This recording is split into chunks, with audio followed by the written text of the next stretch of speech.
Naordinujte si přepnutí do režimu vnímání krásy. Funguje jako účinný mechanismus pro zvládání těžkých životních situací a stresu. Proč to funguje a jak to využít? Využijte léčivé síly úžasu. Výzkumy ukazují, že prožívání krásy a úžasu například nad přírodou, uměním, může snížit úzkost, deprese a dokonce i zánětlivé procesy v těle.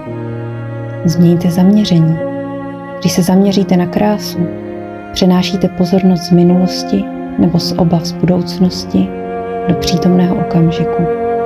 Tím dáváte mysli odpočinout od neustálého řešení problémů. Schopnost vnímat krásu je námětem neuroestetiky, která potvrzuje, že lidský mozek instinktivně reaguje na estetické podněty, symetrie, harmonie, a to i když jsme pod tlakem. Využijte terapii krásou. Prožitek krásy působí jako protipól utrpení a zvyšuje naši psychickou imunitu.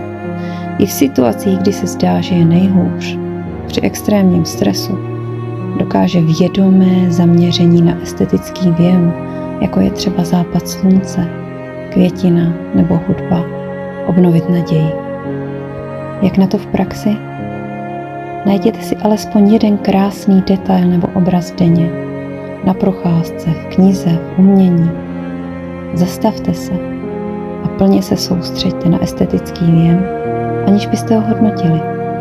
Dovolte si vnímat pocity, které krása vyvolává. Často to přináší klid a odstup egocentrismu a starostí.